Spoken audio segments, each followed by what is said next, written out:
All right. Ready, Mr. Chair? Ready to go? All right. City of Las Vegas Community Development Recommending Board, City Hall, 495 South Main Street, Human Resources, first floor, training rooms 4 and 5, City of Las Vegas Internet address, lasvegasnevada.gov. The agenda for March 29th, 2016 at 1:30. Call to order. March 29th. Point of order. Today's the 29th. I thought that's what I said. Did I say March 29th? Is that March 16th? Oh, March 29th, 2016. Call to order. City Clerk, are we in compliance? Yes, we are. Would you like me to take roll? Please. Chair McGrath, Present. Co-Chair Taylor, Here. Alternate Co-Chair Miller, Here. Member Hartley is excused, Member Pappas is excused, Member Baker, Here. Member Aswan, Member Jordan, Here. Member McCoy. Here. Member Powell, excused, Member Ewan is excused, Member Jamison. Here. Member Jimenez. Here. And we do have a quorum. Very good, thank you. Public comment during this portion of the agenda must be limited to matters to the agenda for action. If you wish to be heard, give your name for the record, the amount of discussion, as well as the amount of time any single speaker is allowed may be limited. Do we have any public comment at this time? No public comment. Report by staff on grants, scoring, and recommendations of federal funds. Thank you, Mr. Chair. Sean Bolster, staff. So what we're going to do today is we're going to do HOPWA first. We'll do easy to hardest. So we're going to do HOPWA first, then we'll do ESG, and then we will do CDBG by group. And then for each funding source, what you're going to do is we're going to open up discussion. We'll start with HOPWA. You'll open up discussion for the floor. You'll talk about the applications. And then typically what you've done in the past is after your final discussion on recommendations, because everything is a recommendation here. We don't make the allocations. We make recommendations to mayor and council. Then you typically have one person read the first, second, and then the rest of the board votes for clarity. Okay? So what we'll do is we will start with HOPWA. What we want you to do this year is to have some open discussion on the applications. So if you look to the board, you will see that we have $1,139,472 to award. Your high score, the scores go from highest to lowest. You must award at least $50,000 as a minimum. And that's what I got. So you can talk about them alphabetically, you can talk about them by your scores, it's at your pleasure. Very good. And then if you have any questions for staff, I can clarify. Very good. Board, let's open up discussion. Read number 5 first. Sorry. Chair McGrath, did you read item number 5? Discussion for possible action regarding the scoring and recommended allocation of fiscal year 2016 and 17 for the housing opportunities for person with AIDS, HOPWA grant. Let's, yes. Just to begin discussion, Co-Chair Taylor, one of the things that I was looking at with the HOPWA was the amount of money that AFAN requested. I'm sure a lot of you came across that. It was almost, 3/4 of the budget that we had for all of these organizations. So when I was looking at this, and this is just for a point of clarification for me, was that to take money from AFAN, but to fully fund all the other organizations. I think the presentations were great. I thought everything they're doing are great. Most of these organizations we saw last year, and they're doing the same thing. These housing programs obviously are very important. So from my standpoint, I'm just putting it out there that I thought we should take from AFAN and fully fund the other organizations. Member McCoy, I have the exact same sentiments, and that would be my recommendation as well. Member Jansen, I agree, but I just want to reiterate Co-Chair Taylor's comment, because what struck me was that when we asked about duplication of services, there really weren't any. There seemed to be a lot of collective collaboration, which would be very unfortunate, kind of bring that bell a lot. Sure. So I completely agree with that. Point of clarification, Sean Bolzer, staff. For the HOPWA program, there are two major funding streams that are not private that assist with the folks that have HIV/AIDS, and that is our HOPWA program. We're the only one. And then there's also Ryan White. We have approximately 8,000 people affected by HIV/AIDS here in Clark County, and of those, we only have approximately 3,000 of them in service. So there's another 5,000 out there that we don't know if they need services, what their needs are. So we're really working hard within the HIV/AIDS community to do a better job with surveys to find out what their needs are. So, and AFAN is the largest organization. They do most of the HIV case management for the other agencies. So we're kind of working on our continuum with that to avoid duplication of case management services as well. Chairman McGrath, question of staff. Were there any of these 5 that returned funds or did not utilize the funds awarded to them? Sean Bolzer, staff. So far this year, we have, AFAN has not used funds. They had funds left over last year, and so did Golden Rainbow. Golden Rainbow, as you know, lost 8 of their units to Project Neon, and so they had a restructure. So they're restructuring and going to take their money that they did not use to purchase more units. Specifically with AFAM, how much was, if I could ask, how much was not used? We have $274,000 right now that they're old money that they're using. We had set that money aside for them to purchase units, and our management at that time decided that they didn't want to purchase more units, and so the money just kind of sat there. So we're hurrying up to get that spent, but they do have some other funds that are going to roll over as well. Very good, thank you. I was going to make a recommendation, throw something on the wall so that we can make our conversation. You can do it. Oh, okay. Member Miller, I just some calculations and reviews of what was really needed and the things that we've been openly discussing about HOPWA. I have some initial numbers just to see. Let's throw them up on the wall and paint it, and let's have some discussion. So if you guys will indulge me, I want to be able to tell staff to put some numbers up there for recommendations. Is this in the form of a motion, or is this? I don't know, but she's putting numbers in there now. Is your motion going to be his recommendation that you talked about, co-chair? A little bit based off of what we were just, all the things that we've been talking about, things that we thought to attention, that was all put into the numbers that I kind of came up with just to start a discussion. Are these your numbers? Go ahead and get, Yeah, go ahead and read them all. no, my Golden Rainbow number is different. Okay. My Golden Rainbow number is 192100, and Nevada Community Associates was fully funded. Yeah. And that's one of the things I wanted to discuss was we were talking about AFAN, because I had AFAN at 616579 to take us to zero. 579? Right? Isn't that 0? 616579? Has to be 571. Because the funding is 1. Well, then this computer's wrong because it's got me right at 0. I'm like sitting wrong. It may have been a couple dollars off because the amounts, the Sean Bolzer staff, Yeah. the final HUD amounts actually came in a little earlier this year. We were very surprised. Okay. And they were a little different than Okay. what I had put in Zoom grants. Okay.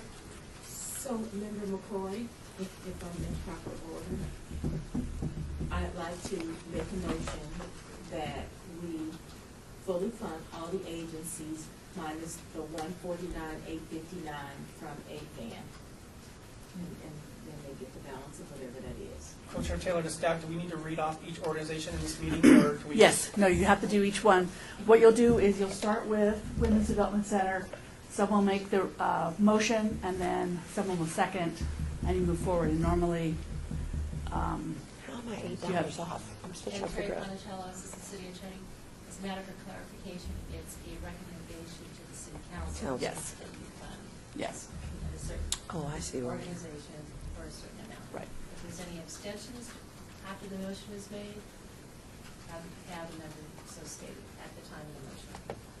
So Member Jamison, second for discussion of the motion on the floor. To end discussion and, No, for discussion. For So I discussion. seconded the motion for discussion. okay. So my question is. Say all in favor. Okay. All in favor? Aye. So, because I have discussion before you do that. My question is, I would just like to know from Member Miller Yes, ma'am. why you wanted to reduce the 192, or the 200 to 192.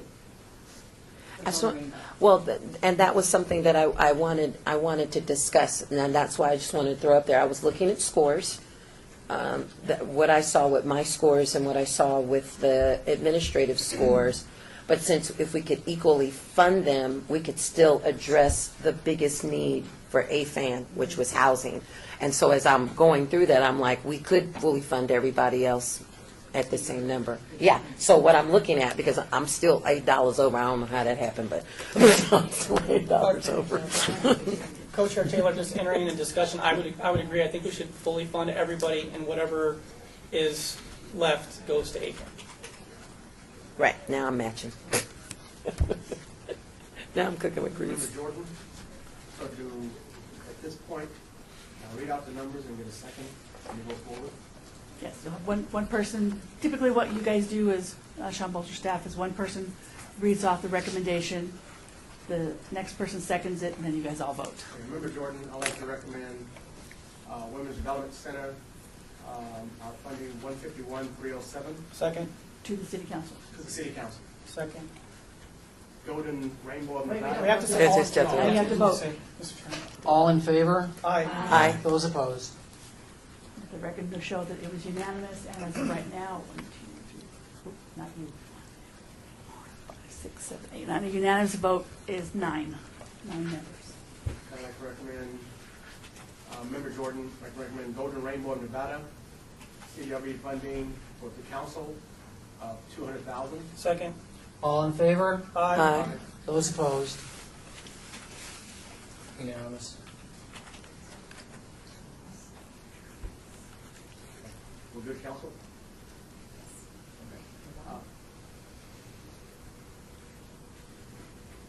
Member Jordan, I'd like to recommend Aid for AIDS, aka AFAN. Recommend CW funding to the council of 608,671. Second. All in favor? Aye. Those opposed? Unanimous. Member Jordan, I'd like to recommend Nevada Community Associates, the amount of CDRB funding to the council of 129,494. Second. All in favor? Aye. Those opposed? Unanimous. Member Jordan, I'd like to recommend Community Counseling Center, CDRB funding to the council of $50,000. Second. All in favor? Aye. Those opposed? Unanimous. Point of clarification, staff, before you make your final recommendation, make sure you say HOPWA funding. Hop of So now you're going to recommend the entire slate. Yeah. I'd like to recommend the entire slate of APA funding to the council. Second. All in favor? Aye. Unanimous. And that amount for In the amount of $1 million? $1,139,472. Second. All in favor? Aye. Those opposed? Unanimous. Okay. Chair, comment for our names to staff.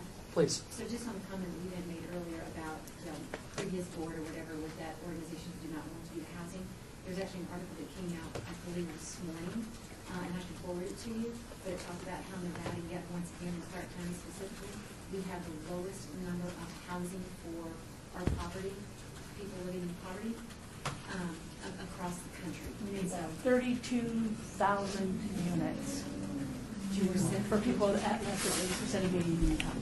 so I mean, I'm happy to hear that you all are having that conversation, but to the fact that we get money in this community and we're not spending it to those that need it best, I'm happy to hear that council and mayor are looking at it to have these agencies work together to try to alleviate that inequity. Very good.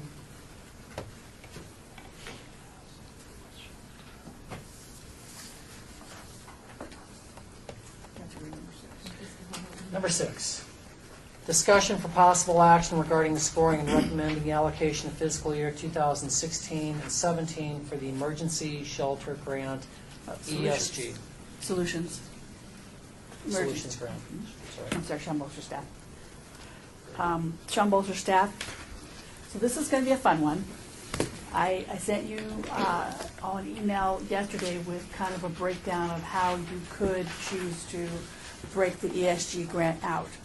You have one agency that has requested for wet shelter funds, so there's one down. Now, you may choose to fund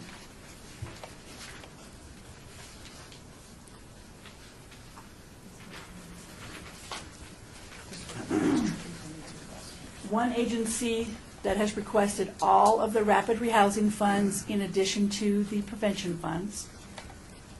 You can choose to fund 2 agencies for rapid rehousing and a separate one for prevention.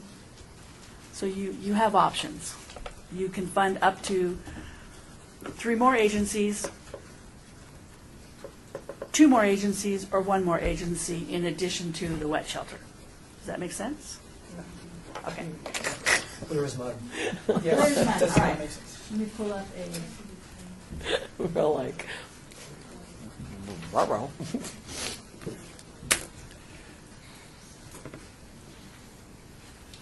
And my math is off then. Did you do the math on that and see what the difference was from what we have and what was requested? Well, see, if we give West Care the wet money, Which one was it? Definitely. Absolutely. okay, that leaves us $386,540 if this math is correct. Mr. Chair? Member Taylor. We're trying to determine what the difference is in the amount of money we have to give out and the amount of money requested. We're talking about West Care. that's not going to make a difference for you. Okay, I'm just talking out loud. And I may not make sense, but I'm just going to say it anyway. I believe West Care is the only wet shelter, right? So there's no other options for wet shelter. West Care is it. So that, I think, is 1 down. Right. And now we need to figure out the other ones. Now you have enough money to do one of 3 things. Okay? Okay. You have $10,000 for prevention, okay? You have 1, 2, 3, 4, 5. 1, 2, 3, 4. Right. So you had 4 agencies that requested prevention. So you could decide to fund one of those agencies, the $10,000 for prevention, okay? And you also had 4, 5. You had 5 agencies that requested the rapid rehousing money. One of those only requested half of it, which they're allowed to do. So you have hang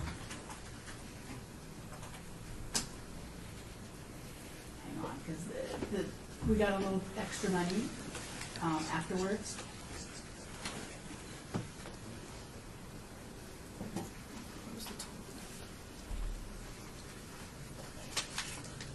Is it 386,540? 386. Is that what that is? I'm sorry, my computer is dusty right now. I'm just doing it off the top of my head. So,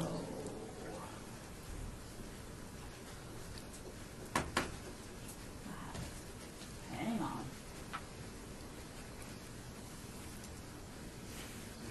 Member Jordan, my understanding, Co-Chair Taylor and others, is that if we have a wet shelter, we have to fully fund it. That was Yes. my understanding. Yes. Correct. Yeah, Absolutely. I that think was we're- my I understanding. think we're on the same page with that. Right. There's only one.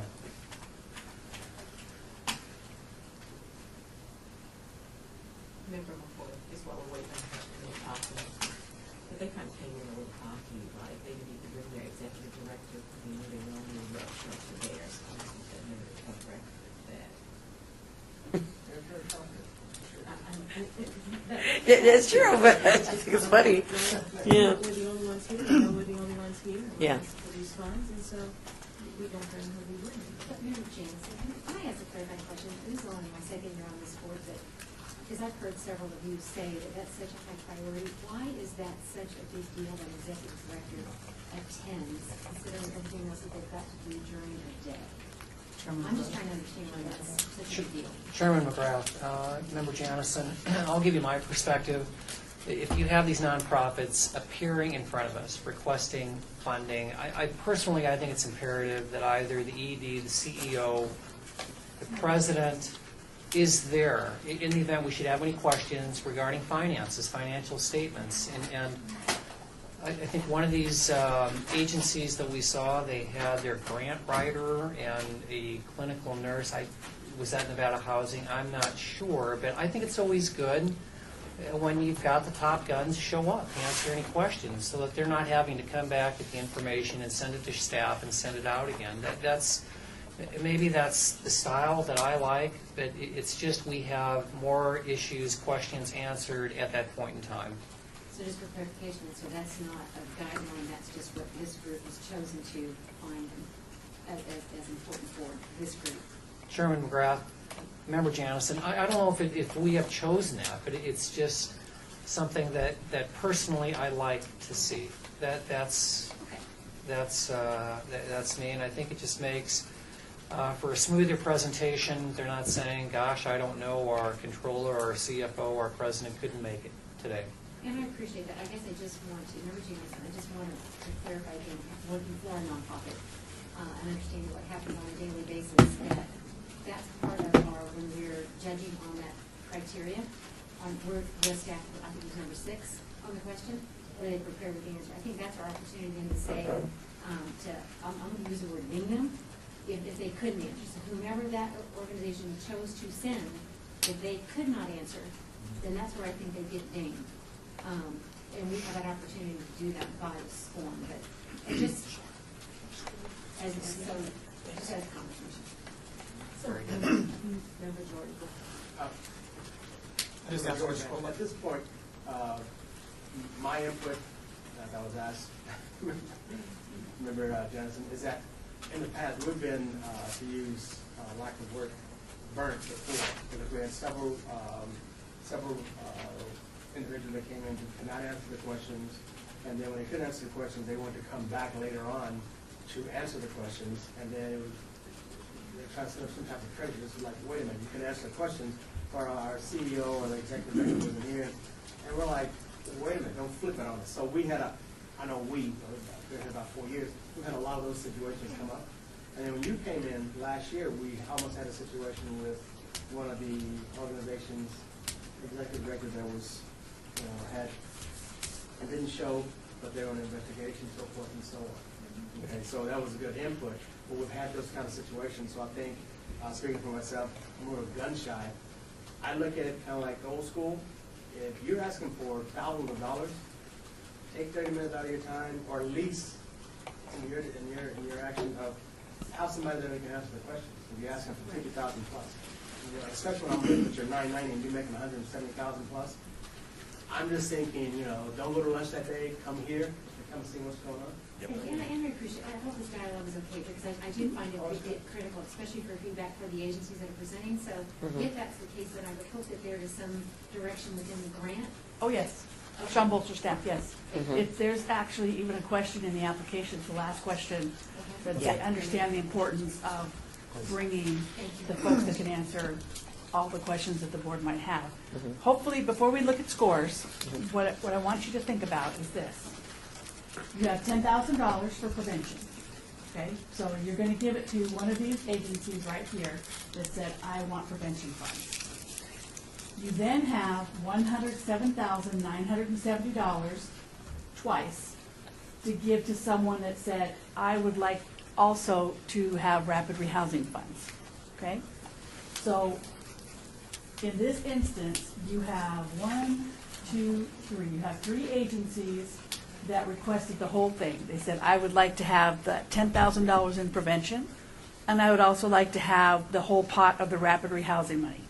You could choose to fund one agency for that whole pot, okay?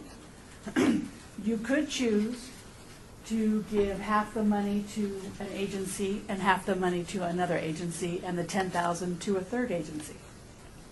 follow. Mr. Chairman, Member Taylor. I'd like to make some motions and open up for discussion. I'd like to recommend West Care, Nevada receive $160,600 as a recommendation to the city council. Well, before you do that, you're just going to, point of order before you do that? You I want, said motion with discussion is what I said. In Robert's Rules of Order, we can have discussion on the motion. Coach Taylor, I think at this point, you're just at the point of discussion. you do that last. Before we make a motion that actually is formal action that goes to the city council. I think for discussion purposes. But it's up there. numbers up there. I have the money up there. I'm a parliamentarian, I understand how this stuff works, so just a little. Do you say? Member Well, Akers. we can have discussion. Mr. Chairman, I make a motion that we open up for discussion West Care, Nevada's funding of $160,600 as a recommendation to the city council. Very good. I Second. agree with that. So then you ask us for any discussion on the item. Is there any, Just to close it out.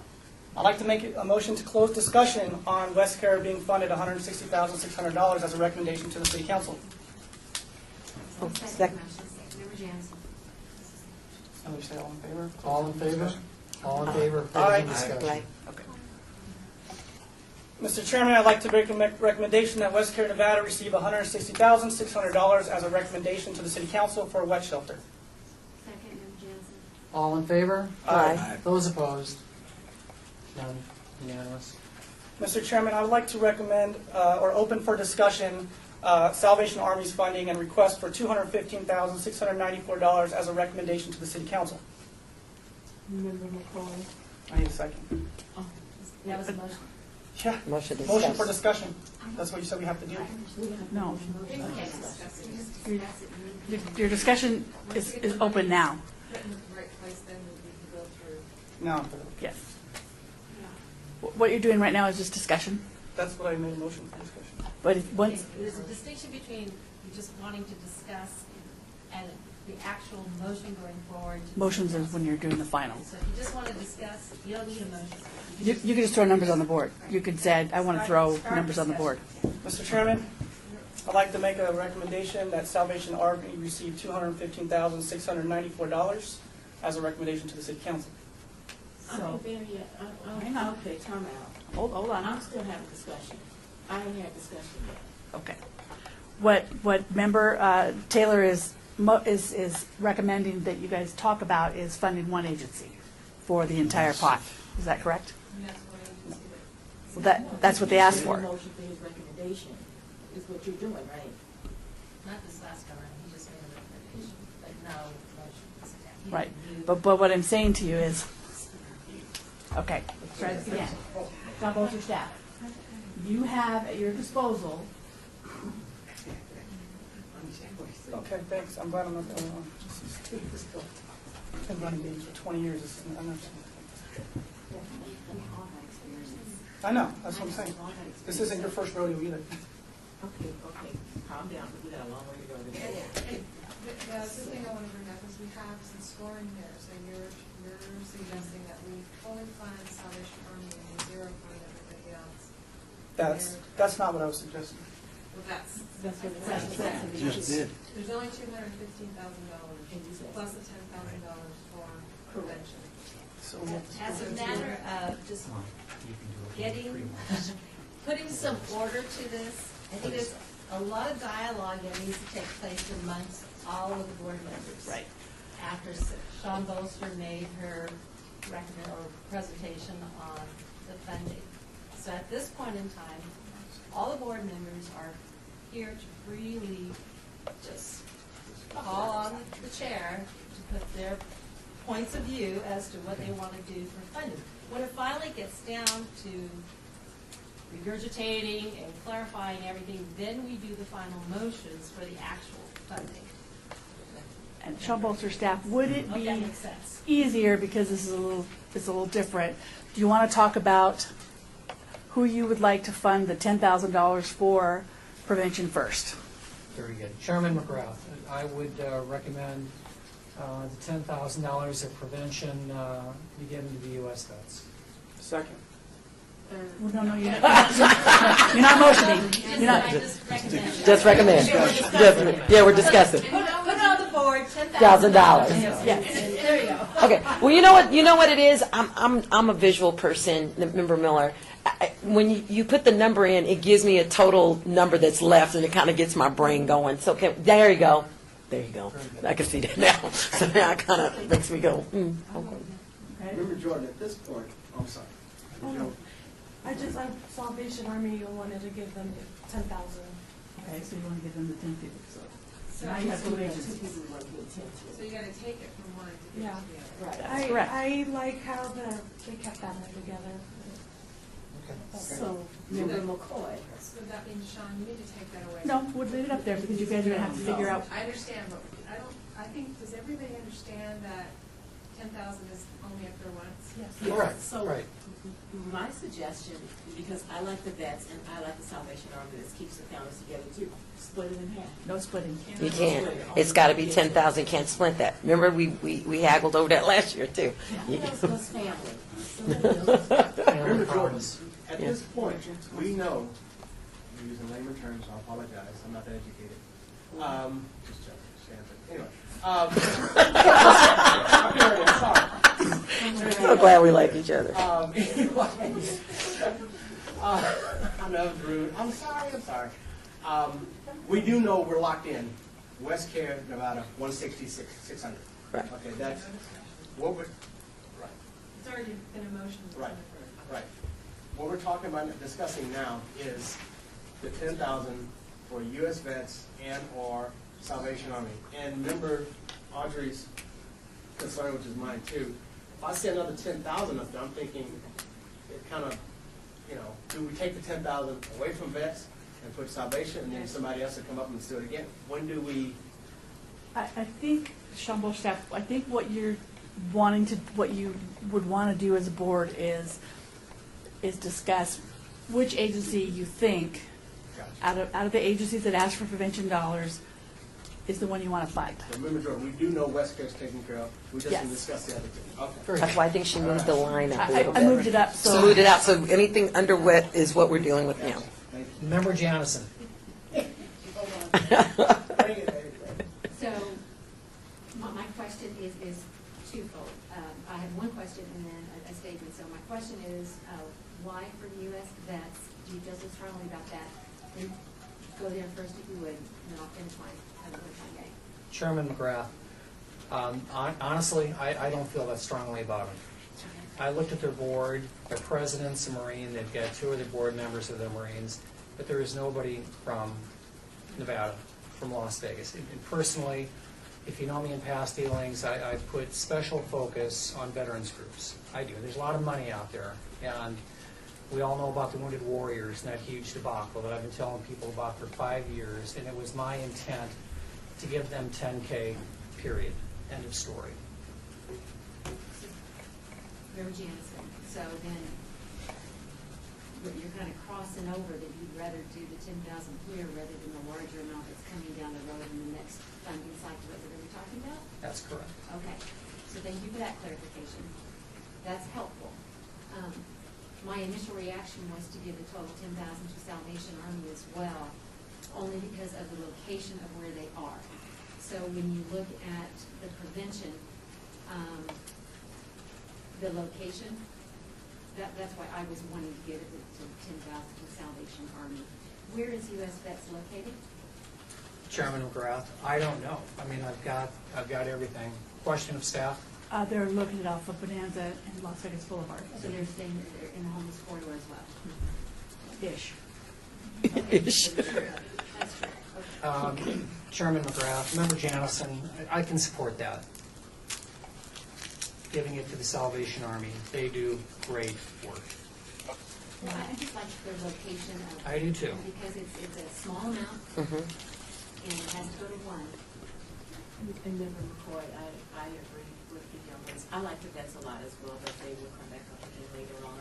Sure. But I do like the fact that Salvation Army will keep families together, because that's really, really important.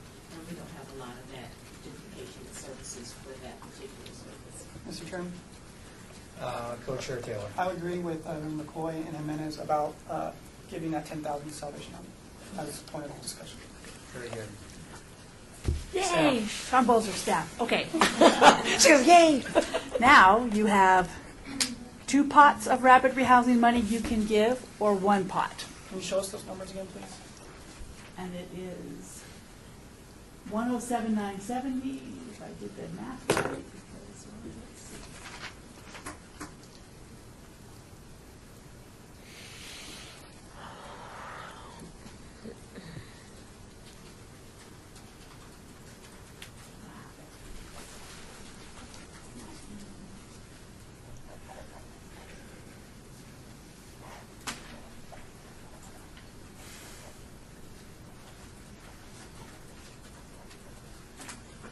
There we go. Which you have 215,940, which is the full pot, or half of that twice. Which is 107,970. Mr. Chairman? Co-Chair Taylor. I would, as a discussion, I would recommend $107,970 be placed in Help Southern Nevada.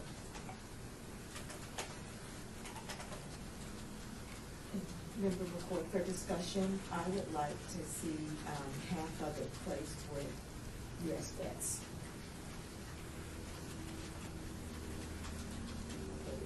Member Jansen, I just have to ask, so Catholic Charities was the #1 scored, and we're suggesting not to give anything to them for that. Mr. Chairman, Co-Chair Taylor. I would like to recommend that we give the other $107,970 to Catholic Charities From whom? from U.S. Vets.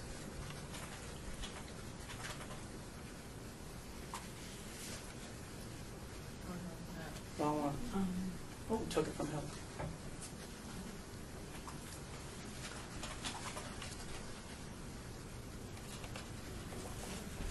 You're at 0, and Sean Bolzer, staff, I truly apologize if I didn't explain that well enough when we got started.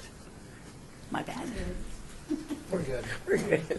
Chairman, Mr. Chairman? Co-Chair Taylor. Just to finish discussion, I would recommend that we zero fund U.S. Vets. And I'll also recommend that we zero fund Lutheran Social Services. Sean Bolzer, staff. When we zero fund an agency, you typically want to provide a reasoning. In this case, there's really not enough money to go around, and that can be your reasoning, the lack of funding. As a point of discussion, Co-Chair Taylor, I would say the zero funding is related to lack of funds.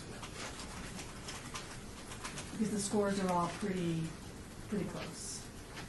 And in the case of Lutheran Social Services, they did have the lowest score of all of them, correct?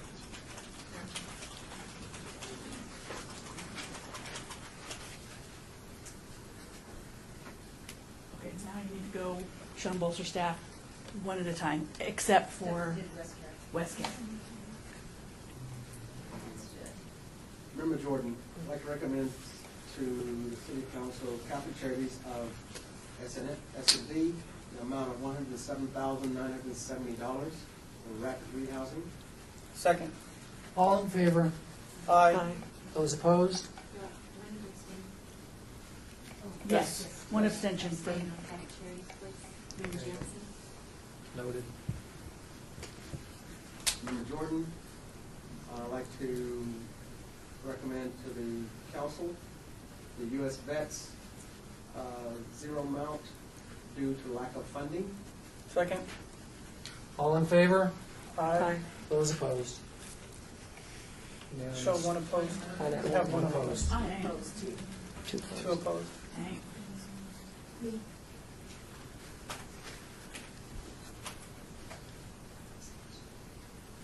And one abstention. It's the last second.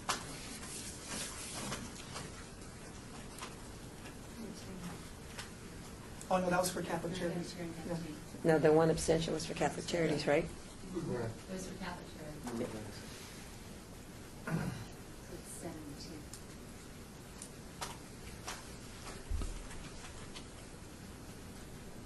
Tricky, sorry. And for, 7-2. You got 7-2. Member Anonymous? Yeah. So it should be 6-2 and 1 up there. There you go.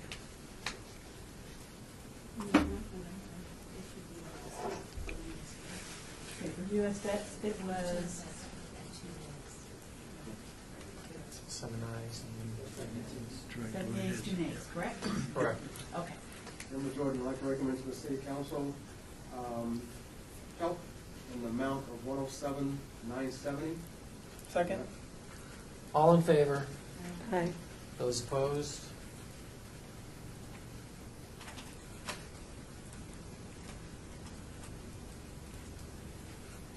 Member Jordan, I'd like to recommend to the city council, Salvation Army in the amount, CRB funding in the amount of $10,000.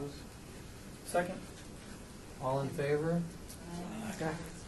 Oh, so I find that it's for rapid rehousing and prevention. No, just prevention. Oh, Just prevention. I'm sorry.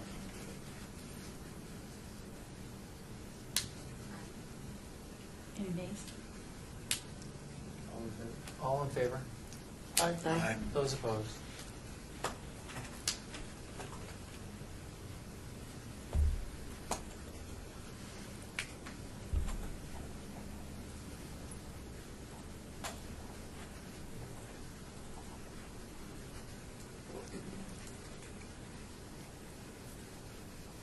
Member Jordan, I'd like to recommend the city council, my eyes don't, okay, Lutheran Social Services, zero amount due to lack of funding for prevention and low score. Second? All in favor? Aye. Those opposed?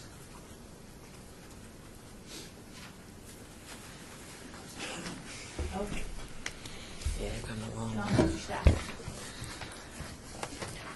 Is that the one broken down by groups because there's certain percentages for homeless and everything? Yes. Number 7, discussion for possible action regarding the scoring and recommended allocation of fiscal year 2016 and 17 for the Community Development Block Grant, CDBG, Public Service Grant. Mr. Chair, Sean Bolster, staff. Do you want to take 5 minutes before you get started, or? Okay, Great idea. great idea. And then what we'll do is, we're going to do the same thing, we're going to do the easy ones first. We'll do seniors and special needs, and then the other two. Oh, yeah, we got to vote we got to recommend the whole slate for ESG. Oh, we have to vote.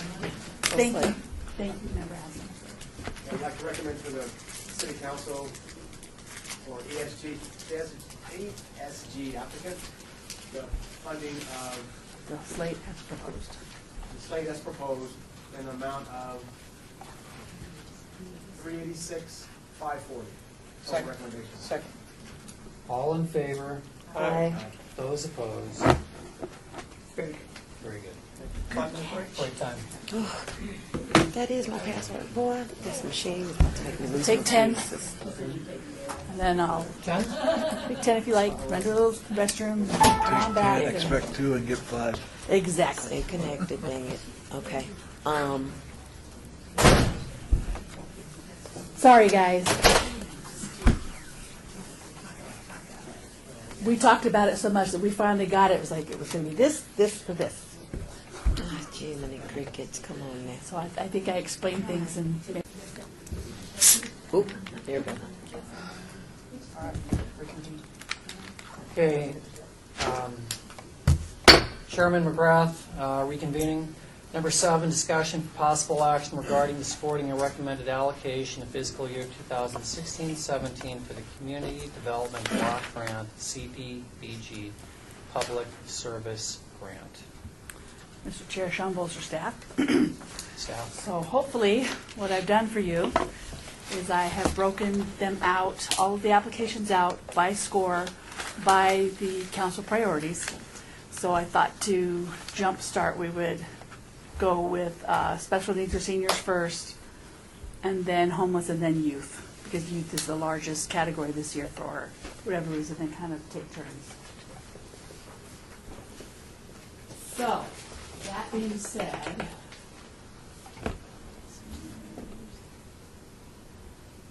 for special needs, the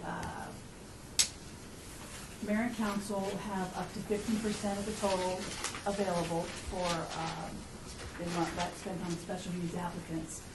So you have $223,650 in request. and you have $105,769 that you can award, I would remind you that when we're going through these, try to keep your allocations to equal number, zero numbers, 100, 200, like 15,200, 15,300, instead of giving everybody 39, 59, 52. Then you'll only have one of them that'll have an odd number. Because when you want to move money around later, which you can do, it'll make it a little easier for you. Can you see it okay? Do I need to make it bigger? Yeah, go ahead.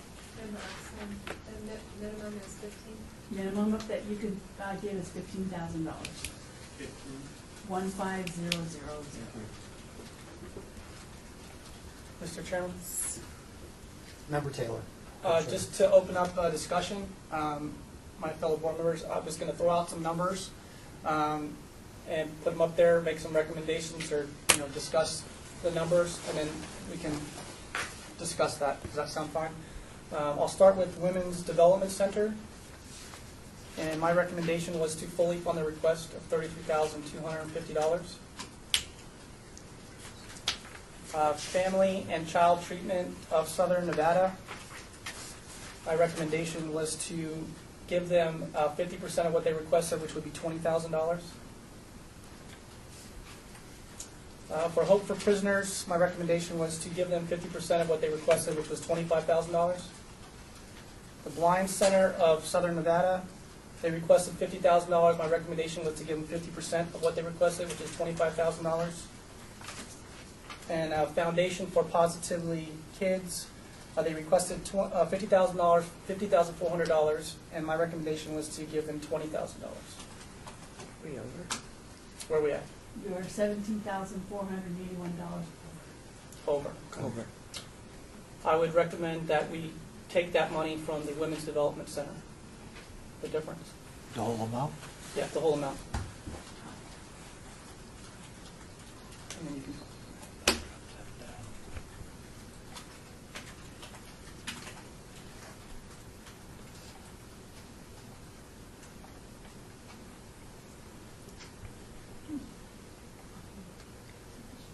Yeah, Member McCoy, Mr. Chair. Yes. I was going to recommend we just fund half of it for all of them. And so I think that's about as close as it's going to get to it, so. Member Osborne, your highest score is less than 50%. I would recommend that you take $5,000 from the Blind Center and give it to Women's Development Center.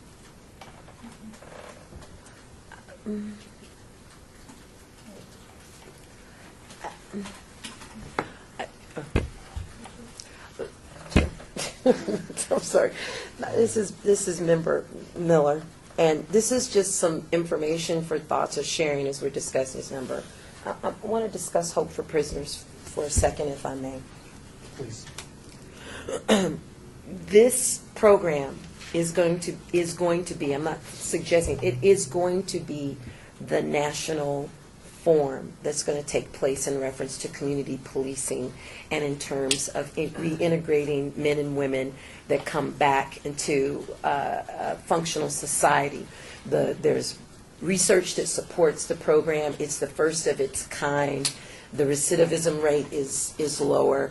And I see that we're giving them 50% of that, but I just want to think about it. I'm always thinking about how can we as a community lead the charge and be the example and set the world on fire. Besides, no disrespect for being the capital of mining and gaming. If we're going to be about the community, if we're going to be a place that is all welcoming for all people and doing what's in the best benefit for our community, as well as addressing the prison to pipeline connection through education, and if we're going to continue to say we're about education, I think we're going to have to take some risks and support programs like this. And I just want to throw that out there. It might mean nothing, but if that's what we're going to say we're about. Mr. Chairman? Co-Chair Taylor. To Member Miller's point, I agree with you 100%, and based on what you just said, I would recommend that we take $10,000 from the lowest scoring, which was Foundation for Kids, and give it to Hope for Prisoners. Okay. Well, we can't do that because it's 15, they had 15,000 submitted. We might be able to take 5,000, but Or we zero fund Foundation for Kids, or we take from somewhere else. that's probably good. Member McCoy, I would recommend we give 15,000 for Positively Kids Mhm. and add that 5,000, whatever, to Hope for Prisoners, because I do agree with Co-Chair Miller. There's not a duplication of services for that program whatsoever throughout any of the participants that are Yeah. on the CS. Mhm. And that's a huge issue, and not just the African American population, but just in the population of prisoners, period, and their reintegration back into society. So I think all of these agencies here have been here, they get other support services from elsewhere, and I think as much as we can, we should try to give Hope for Prisoners as much to what they've asked for. Chairman McGrath, Member McCoy, duly noted. There's nobody else that is doing what this agency is doing.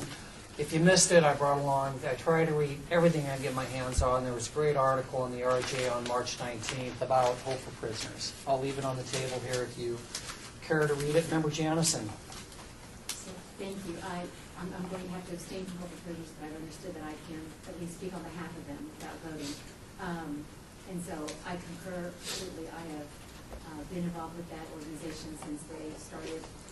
No one does what they do, and that the effect that they are having on that prison, that reentry for our prisoners is just, I don't know that I even have enough words to say the incredible work that is being done. And I appreciate the comment about really putting the money to where to do something most effectively. So it's not just piecemeal. So I appreciate that very much. I will also have to say, though, that the Foundation Positive Kids, even though they scored lowest, it's not by much, and nobody's really replicating what they are doing either. And my only concern, I know Women's Development Center scored highest, but they've also applied in a couple of other different buckets, and Hope for Prisoners has not, and Foundation Positive Kids has not. And so I'm just, and don't make a change just yet, but I'm just wondering if we don't zero fund Women's Development Center under special needs, fully fund Hope for Prisoners, and hit Positively Kids at half. Mr. Chairman? Co-Chair Taylor. To Member Janison's point, my justification for wanting to fund Women's Development Center, a lot of that did come from their presentation. They brought that veteran in here, and I was taking notes during the presentation. They mentioned that they helped, actually that veteran mentioned that they helped over 223 veterans through their program, and my wanting to give deference to veterans, that was a really big reason for me wanting to support them. I like the fact that they're reaching out to veterans and that they're trying to expand that part of their outreach. So I do feel like we should fund them. Right now, I'm looking at the numbers, and I like what I see up there now, and would be willing to, once discussion ends, to make a motion that we fund based on what's on the screen now. Mr. Chair, Sean Bolster, staff. Staff. The funding that Women's Development Center asked for in their other pot was for HIV only. Thank you. All right. So this pot of money will help someone who's not HIV. There were Thank two you for separate that pots of money. clarification, and knowing that it's for the veterans, No that problem. then I withdraw that comment. And for, now that if you want to move on to the next one, you won't finalize this yet, because as you get further along, you may want to borrow from Peter to pay Paul. So we're heading to a different category now. If you want to close discussion for the moment on this particular category, then we can jump to the next one.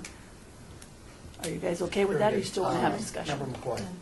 Just for discussion's sake, and Co-Chair Taylor, I appreciate what Women's Development has done for the veterans. But for me, and sitting, on this board year after year, one thing that I would really like to see our agencies do is stop duplicating services. And I would like to see Women's Development, instead of broadening what they're doing, stay with what you're doing well and support the veterans agencies that are supporting veterans, so that we don't have all these duplications of services all over the place in all these different agencies. So if veterans need assistance, they recommend them to U.S. Vets or to a veterans agency that's working with veterans. And so For that, I respect that and really appreciate that they're doing that, but personally for me, I think that they should just do what they do best, is expanding their scope, because then they stretch everything else there, as well as the money that we have very little of. Chairman McGrath, Member McCoy, you're thinking outside the box, and that's good. That resonated with me. I'm hesitant about taking more money away from Women's Development Center. Instead, I would like to see perhaps another $5,000 from Blaine Center of Nevada go to Hope for Prisoners. Member Aslan, I think everybody may be misunderstanding Women's Development Center. It's not a veterans program. Exactly. Sean Bolster, staff. Women's Development Center is a housing program. They provide affordable housing for folks that cannot afford to rent. So they have different programs with different funding sources. And so for this particular program, their emphasis was on veterans and disabled, not just veterans, but veterans and disabled families who need. Yes. Yeah, they're not a veterans organization. They brought a veteran with them who was disabled.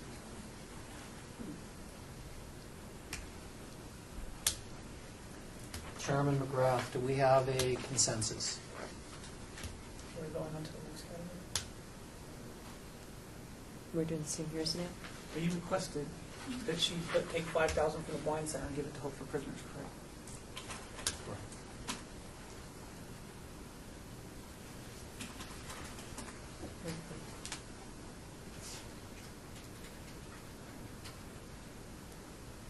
I move to close discussion on these items. All in favor? Aye. Aye. Those opposed? Moving on to seniors, let me make sure I have.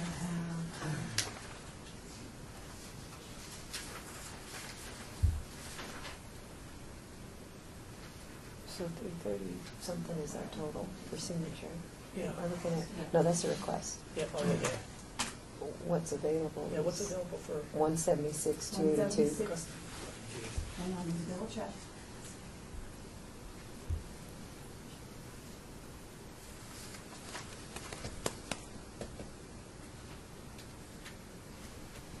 Holy moly.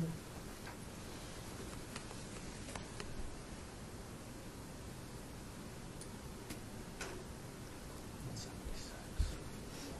just want to make sure my math is right. We were a couple $100 difference because our funding was like, they changed it just this much, just enough to mess up all my numbers. So I want to make sure I had the right one. So your 25% is 176,282. So that is your max for this particular category. Mayor and council have directed you to fund 15 to 25% of the overall. So 176 is your maximum, and 105,769 is your minimum. So you can fund anywhere in between. Mr. Chairman? Co-Chair Taylor. I'd like to do what we did during the last round. I'll throw out some numbers, and then we can have discussion. I did want to say that I thought that went really well, the last round, and I really respected all the comments from the other board members, and I thought it went great, so I just wanted to say that. So we'll start with the Jewish Federation. I'll make a recommendation. They requested $75,000. I would recommend that they receive half of that, which is $37,500. Next is Rebuilding Together Southern Nevada. They asked for $31,250. My recommendation was to fully fund the $31,250. My reasoning for that is that they provide a service in Las Vegas that no other organization does. They rebuild and renovate houses for low-income, elderly, and disabled people. Unlike Habitat for Humanity, which builds a house from the ground up, they go into an existing home of one of our citizens and help them rebuild their house. Lutheran Social Services. Find that. They requested $40,000. I recommend we give them 50% of that, which is $20,000. Next is 3 Square. 3 Square asked for $54,000. I recommend that we give them $25,000. Next is Helping Hands of Vegas Valley. And my recommendation is to zero fund. Reason why, please? Reason why is their request meets only one of the priority targets. I'm concerned with their lack of collaboration and the fact that nearly half their budget is spent on salaries. I think they could work with other organizations and volunteers and direct more funds to assist seniors with expenses. Next is Alzheimer's. They requested $20,000. My recommendation was to give them $15,000. Next is the Gay and Lesbian Community Center. My recommendation is to zero fund them. My reasoning is because I believe this organization could do more to collaborate with other nonprofits to provide the same services, similar to what Member McCoy said about duplication of services. They're also spending almost half of their budget on salaries and benefits as opposed to services. Bolster staff? For clarification, for CDBG funds, their agencies do come to the cities, the counties, and the states for these kinds of funds because they can usually get a foundation or a Target or a Walmart to donate widgets. The salaries that they're paying for are the services. So if we don't pay for the case manager's salary, well, there's no case manager to provide the services directly to the client. So in this case, all of the salaries that are here provide direct client services. And to that point, Mr. Chairman, that's a great point. I did look at a lot of these applications, as I'm sure most of you did, and there are, yes, some organizations that provide specific services. For example, the organizations that do home visits with some of these seniors, the organizations that we're going to talk about later on that provide services to our youth, the one organization that only helps kids from 0 to 3. And in those instances, yes, you can justify the salaries. There's one that we're going to come across where they've got like 43 nurses and staff that they have. And so in those cases, I understand what Ms. Bolster is saying, and that makes sense. But in other organizations, we've looked at the 990s and some of these salaries, and that does become a concern, I know, to some of us when you see large numbers of dollars being spent on salaries. But that's all I have to say on that. How much do we have left? 47, If you want to 550. fund max, you have around 47. We're open for discussion. I like the opportunity to not have to fund max, right? So, and I love this discussion because it's actually about the work of the organization as opposed to we've got this amount of money and put it there. So I'm very excited about this conversation this year as well. May I ask about 3 Square? So I love the organization. I think they do amazing work. I brought it up when their presentation the other day. I'm just concerned. It seemed like a little bit of duplicate of effort with everybody else that is helping seniors with food, and I know that they had a little bit of a twist to it, but I'd love to hear some of the rest of you or what you thought about this one specifically. They've got an inordinate amount of money that goes to their organization, and I don't know if this is just a little bit of a piecemeal. I would just love to have a conversation about it. It's not that I'm opposed to giving them some money, but again, if it's going to be the most effective, I just want to make sure it's going to the right place. Member McCoy. Chair McGrath, to Member Janison's point is that I agree that 3 Square does give a lot of money, and that's really not the point. For me, the issue is that when they were asked about their meals that they served, it seems that a lot of their food went to waste because they did not have the manpower or for whatever reason to understand. If you had allergies, if you ate those foods, if you didn't, it was just kind of cookie cutter. I'm going to give you everybody is going to get it. If you use it, you use it. If you don't, you don't. So for me, I just, that doesn't make sense to me to even fund that type of a program for these circumstances at all. They do a lot of great work for the community, but they ask for funding for this specific thing, and that's feeding the seniors. And there is no discrimination as to if you have allergies or any of the above. You just get it, and if it goes to waste, it goes to waste. So. Mr. Chairman? Co-Chair Taylor. The one reason why I liked 3 Square, and one of the main reasons I liked 3 Square, I understand your points totally taken to heart. is their collaboration efforts. You know, I really paid a lot of attention to that question number 11 that asked who they collaborate with in the city. And one thing Three Square did really impress me with their collaboration efforts, because I looked at so many organizations that aren't doing collaboration. They're not reaching out to other nonprofits, and we've talked amongst ourselves about the lack of it. And when I see one that is, I mean, this one was one of the highest scoring for me in collaboration. They're reaching out to all these other student organizations to make sure they're getting them food. So that was my only reasoning for wanting to give them some funding. So, Member McCoy, and I appreciate that, but with all the other things that Three Square does, if there are all these other organizations that's doing it, they don't need to be doing it too. So let's just put that money to somebody else that's doing it, because they are collaborating on other things. So let those resources go to another one of their partners that's feeding the seniors, that might be doing that part of it a little bit better. Chairman Yes, McGrath. With the Jewish Federation, when they did their presentation about who they were reaching out to as well, and they did score the highest. I just throw it out there that maybe there's some of that money that might be able to go to them, to Member McCoy's point. Apologies for interrupting, sir. Member Jordan. Member Jordan, thank you. Love the input we're putting into this. One of the items that I was going to speak of is in regard to Three Square. Fantastic organization. Let's keep it real. They know what to do. To me, they're tweaking what they already did. Okay, and they look good doing collaboration efforts. They know what they're doing. They're masters of it. But I don't see, you know, some of the ways that they're doing with this particular one. I just think they're like in the game to pick up some more, some more funding to try another effort. And to me, that's just the duplication efforts. I don't think the money is going directly where it should be going. Number one. Number two, in regards to the the rebuilding together. They talked about that. They go go into existing houses and rebuild. Yes. Okay. We have an expert, we have individuals, we have board members that's been with them that know exactly what they do. The problem I have with that, as a mechanical engineer, you look at licensing and other things. So you can play with the labor. You can go in there and rebuild, do half a bedroom, and you charge them $10,000. It could be a $2,000 job. I just have a problem with they're going into some of these existing houses because they never could. When you talked about the numbers, he was asking about the numbers and how would they come up with the value and who do they pick and so forth. They were stumbling over a couple. They didn't have anything concrete. Okay, you had more information to give than they did.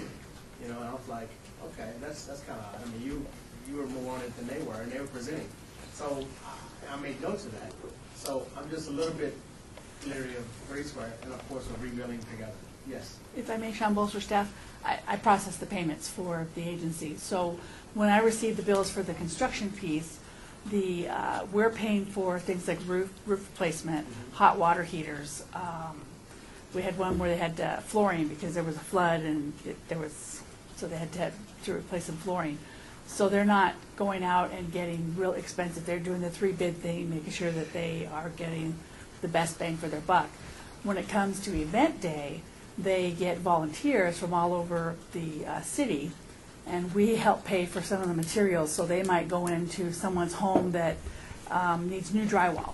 So they would ask CDBG to pay for just the drywall because they've already got the volunteers that are coming in. We don't pay for the labor for event day because that's all volunteers. They have contractors, they have companies across town that come in and say, this is my house, I've adopted this house, and we're going to make sure that we do the landscaping and we do everything. You just buy the plants or whatever the materials are, and that's what those funds are used for. So the CDBG public service funds are used to help pay for staff to help run those programs. Mr. Chairman? So you know the difference between the two funding pots. Co-Chair Taylor. To Member Jordan, I think I briefly talked about it at one of the last meetings about my experience years ago, and what she added was correct. What generally happens, I was a project manager, just for full disclosure, and what that meant was that I needed to find a general contractor to donate his time. Okay, he didn't get paid for any of his time. He had to donate his time. What that general contractor had to do was go out and get subcontractors to also donate their time, not materials, but time, to get the work done in these houses. And then what happens is my job was to go out and get volunteers for event day, painters, pick up trash, landscapers, all those types of things. I myself used the key clubs at the high schools. That was my idea that I just came up with because I was in key club in high school. And so we had all those high school kids come out. Well, all those high school kids did all the painting. cleaned up the yards. Basically whatever they could do that didn't involve being an electrician, a plumber, all those things. Back in those days, and I'm not, like I said, I haven't been part of the organization for over a decade, but back in those days, we also had appliance companies here in Las Vegas that would donate microwaves, refrigerators, stoves. One of the houses I worked on, this lady was, she worked in the culinary for 35 years, and her house was literally falling apart. I'm talking the roof was caving in, walls were caving in, she had electrical that was sticking out of her walls, and so what we did was we had all of that completely fixed. I mean, she essentially got a brand new house. One thing I can say, just from knowledge, what they do with their money and how they spend it, they stretch it really, really far, and they do because of the volunteers. Chairman McGrath, points noted. What a great, lively, informed discussion we're having here. I personally, I like Three Square. I like their board. I like their fundraising. They've got terrific collaboration. I would be in favor of moving 5,000 from Three Square up to Jewish Federation of Las Vegas. Member Jordan, I would agree with that. Three Square won't be heard. Believe me, they'll make it up, and they do. They do. And I would go one step further and then give them 15,000. That's the minimum, correct? Yes, I would fund them. Oh, take another 5, okay, from Three Square? Yes. Okay. You won't hurt them a bit. And I actually would like to have discussion on the Gay and Lesbian Community Center. And one of the things that I like about them a lot is that, we have a lot of services for gay and lesbian, but we don't have any for seniors. And for me, that really, really stood out because I can't imagine going through my life having to remain in the closet only to get to a certain age when we really ain't supposed to give a crap about a whole lot no more. That I still have to worry about having to shelter myself. But it felt nice to me that they had a safe place that they could go and have peers that they can relate with, have social activities with, and feel like they can fit in somewhere. So for me, there's not another service out there that's specifically catered to seniors in that capacity. So for me, I don't think they should be zero funded. If we got some money, I think that I would start putting some money over there and at least minimum fund them. Mr. Chairman? Co-Chair Taylor. I would recommend that we take $10,000 from Rebuilding Together and give it to the Gay and Lesbian Community Center.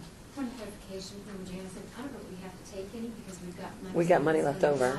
Oh, I didn't see that. Yeah. Okay, I'm not taking nothing then. I take that back. Yeah, Member- I wasn't done. Mr. She Chair. wasn't done. Okay.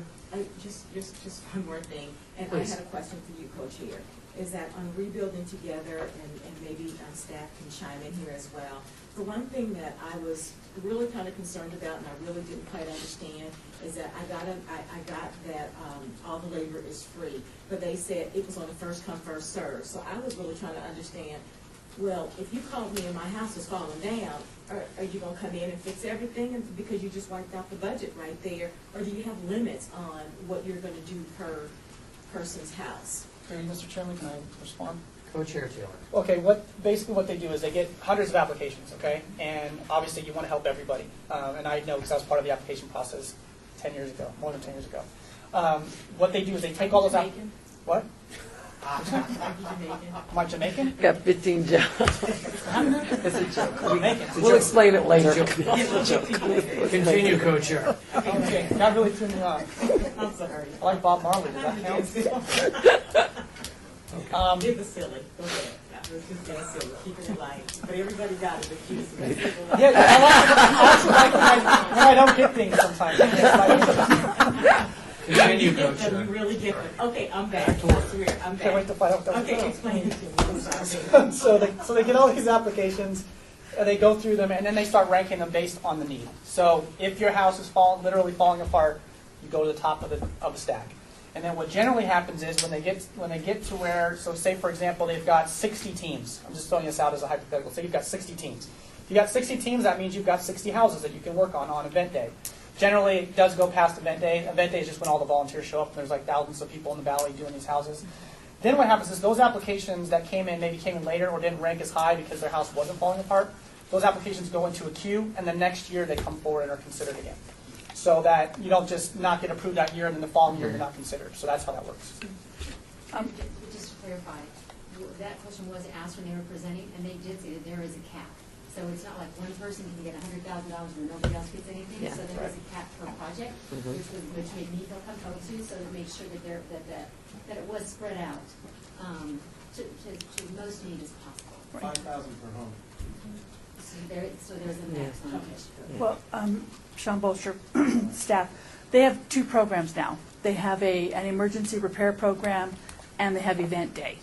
So during the year is when they do the emergency repair program, that has the $5,000 cap. I'm not sure what the cap is on event day, but I do know that for repairs during the year, it's $5,000. And Co-Chair Taylor, just one last thing I'd like to note is they were starting that emergency repair program back when I was about to leave the board at that time. And it's very helpful because this organization used to be called, I don't know if you guys are familiar with Christmas in April. It used to be called Christmas in April. Then they changed the name to Rebuilding Together. So what happened was every April, it was Christmas in April, they do the event and they changed the name. Now the emergency repair is great because you don't have to wait for April if your house is falling apart. You can call them and do application in the middle of the summer. Member Miller. Thank you, Mr. Chairman.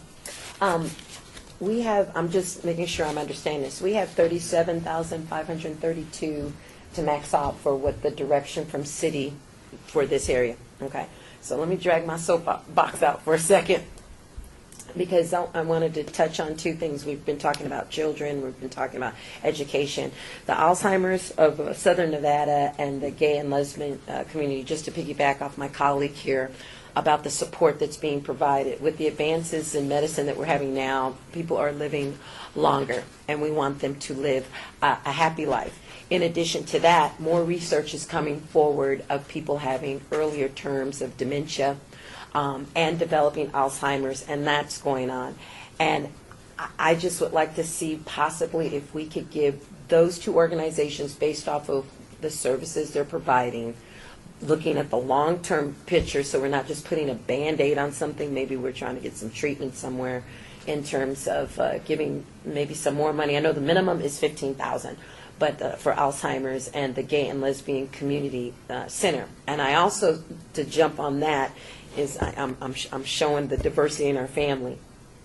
With the older generation being able to interact with the younger generation that uses that Center for Services, they have that history, that connection, that oral history, that support that's going on that the young people need, that's going to be a part of their social development and their mental development also.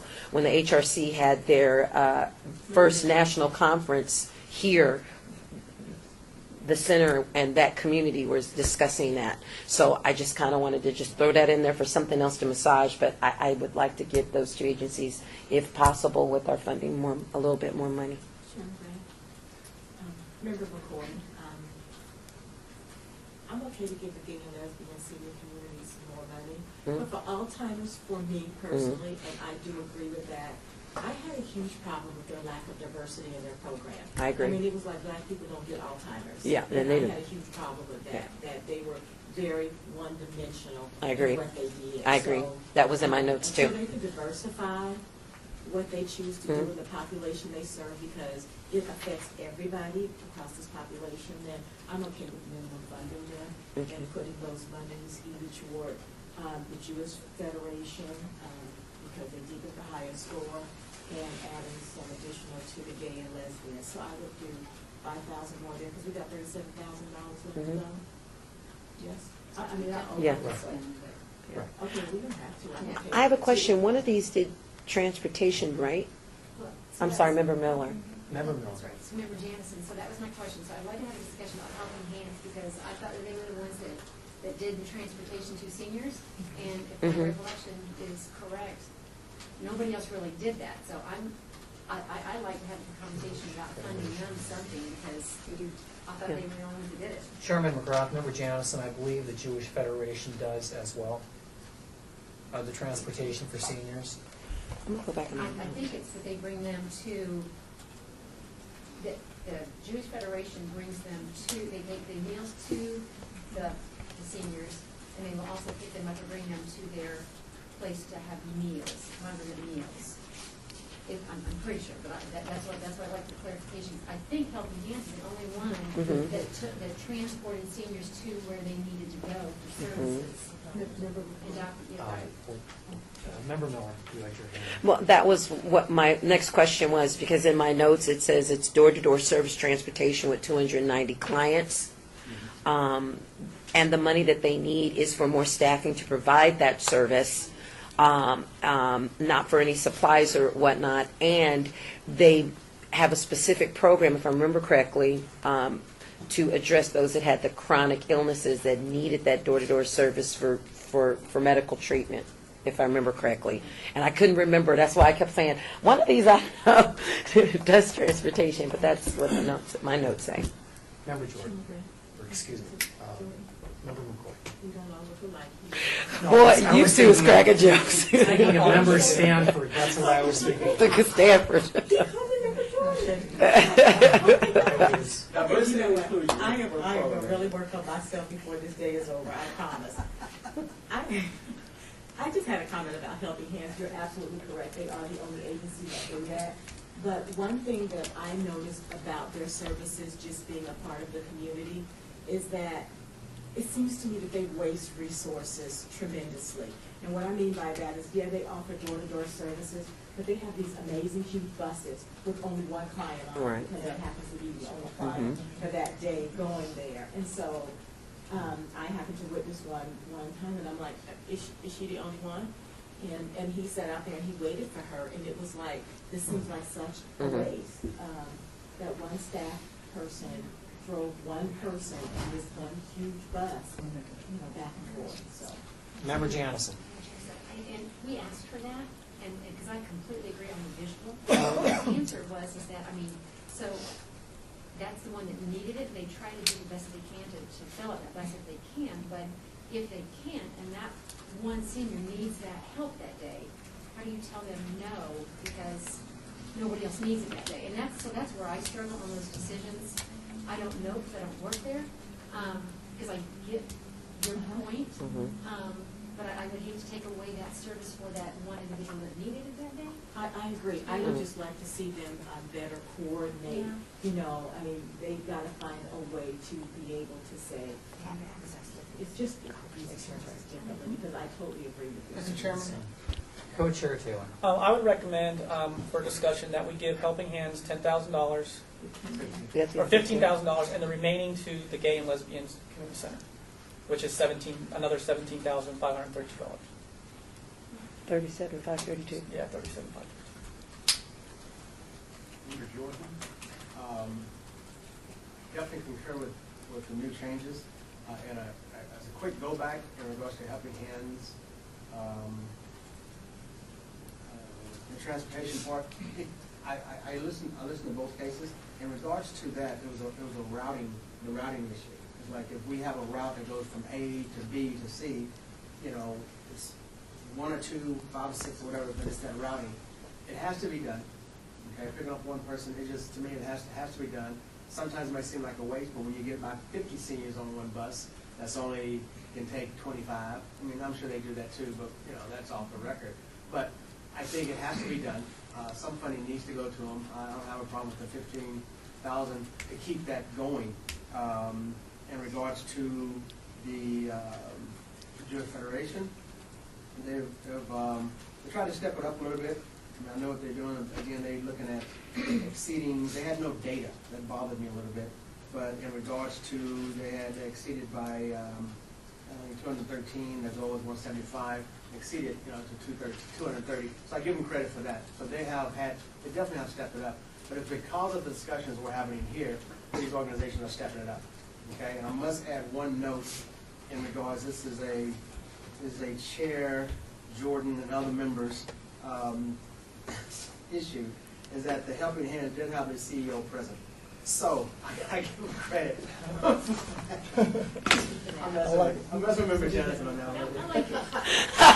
one. But in all seriousness, they did. Everybody's stepping up, and it's because of the discussion we're having here, both both in jest and seriousness.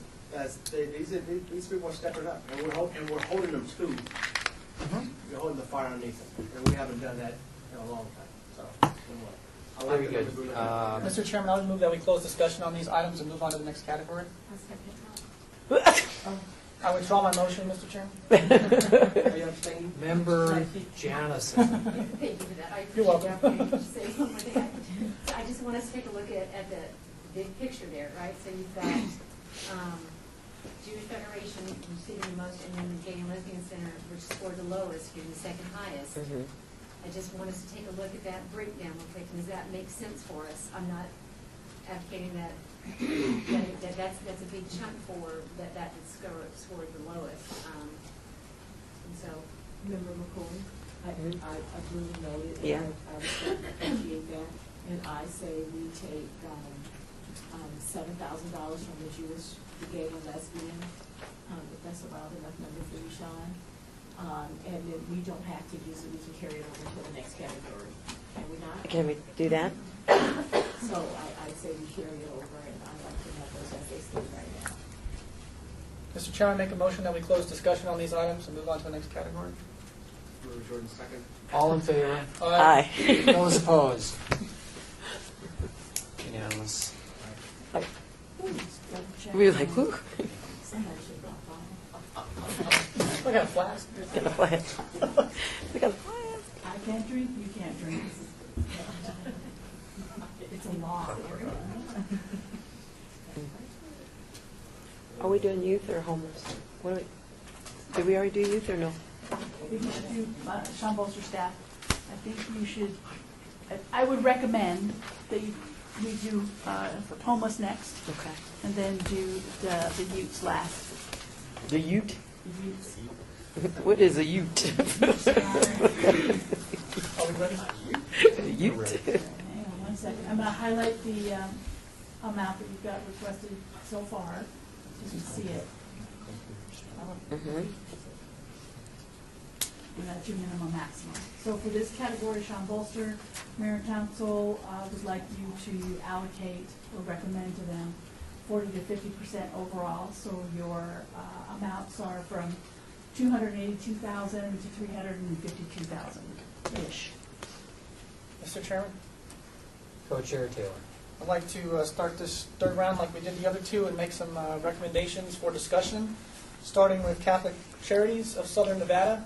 They requested $85,000. I'm recommending that we fund them $40,000, which is 50% of the price. And board members, this is just to start the discussion like we've done the last few seconds. I think it's going pretty good. Next is Family Promise of Nevada.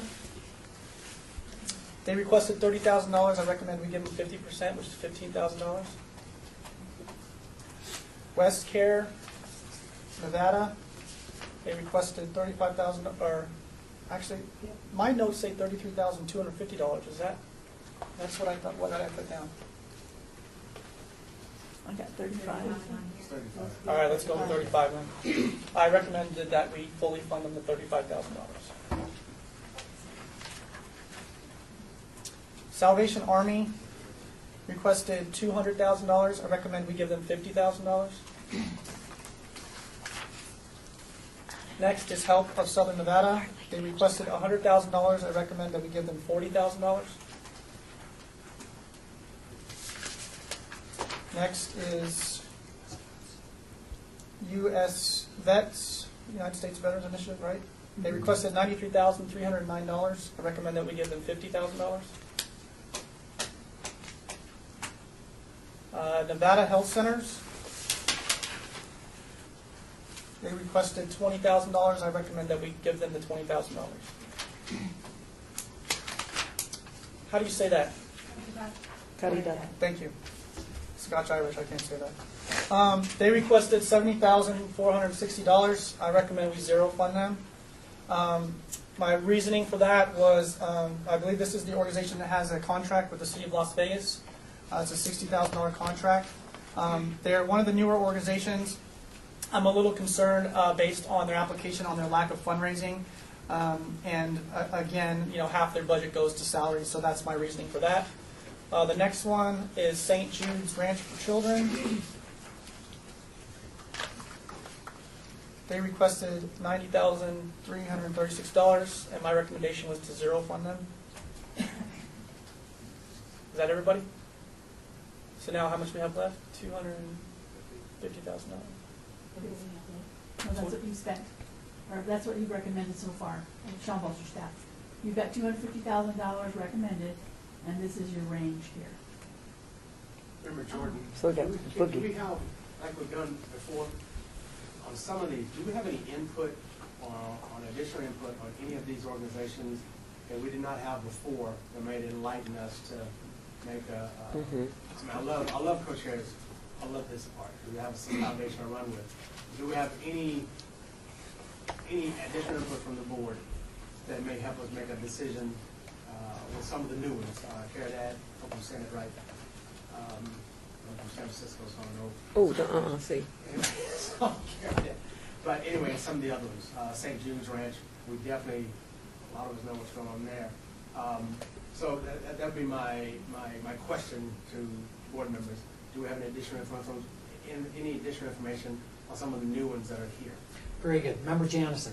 Thank you, and I appreciate the opportunity, because this is one that I feel very, very strongly about. And I'm not always that vocal, but, so I want to share with you about CARES.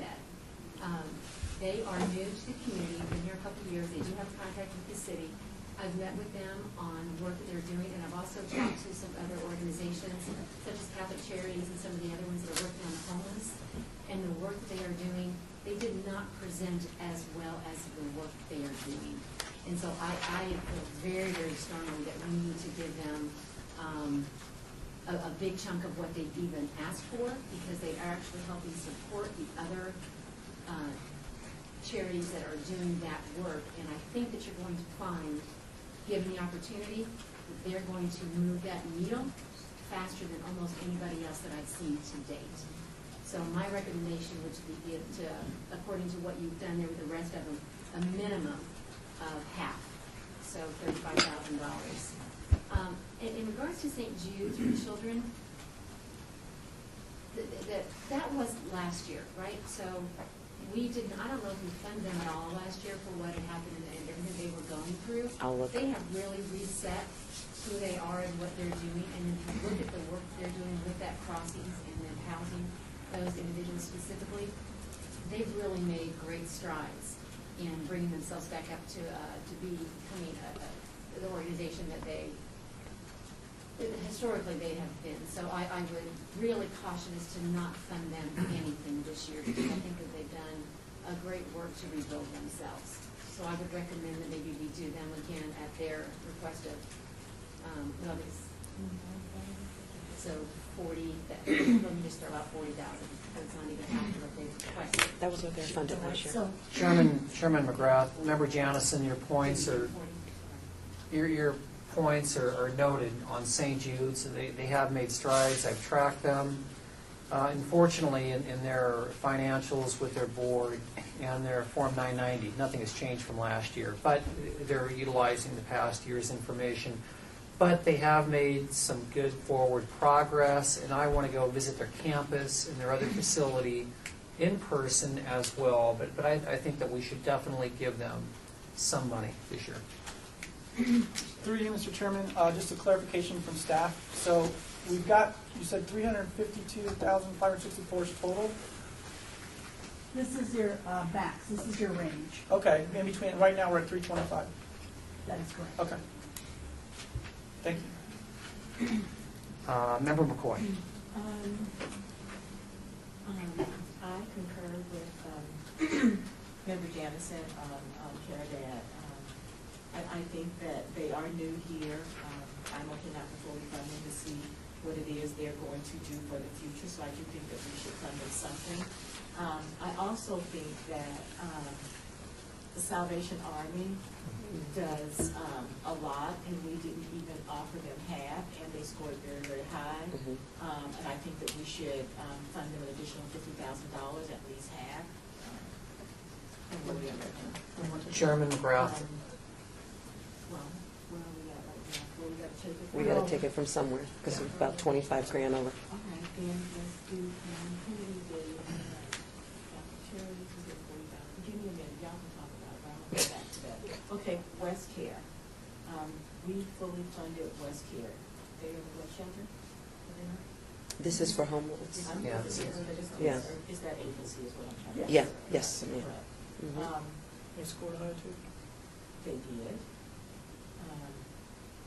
I would say we take, we're giving St. Jude's Ranch, $40,000. I'd say we give them $30,000.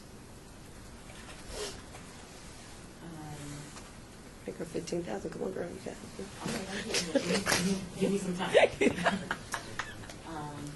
And then I will take the 15,000 from Salvation Army and give them, or, yeah, maybe that. Yeah.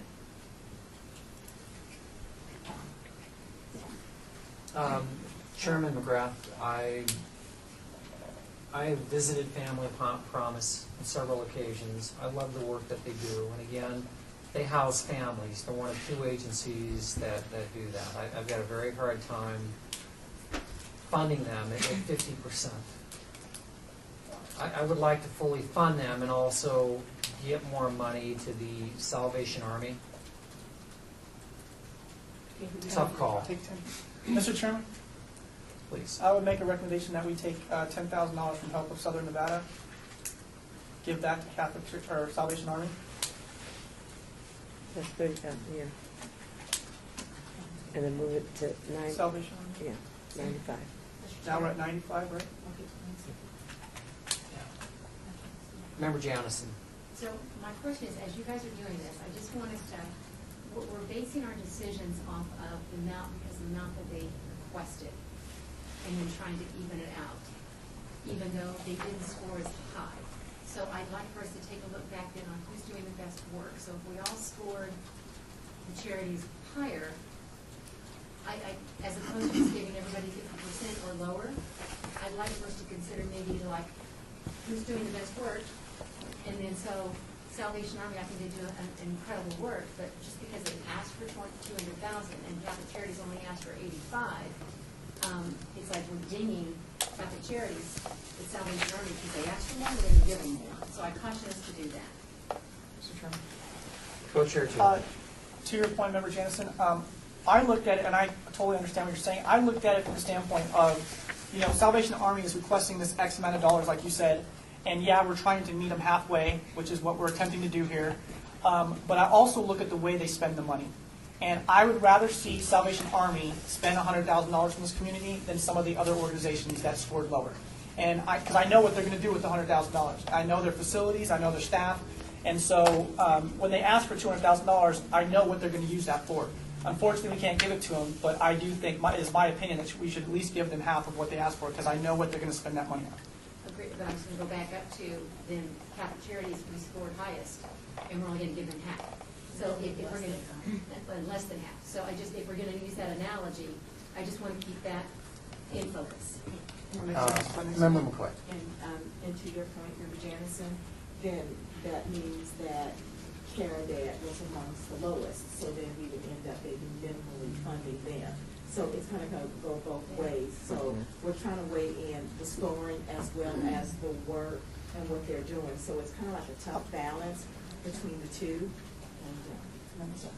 Sean Bolzer, staff, I have a suggestion for you.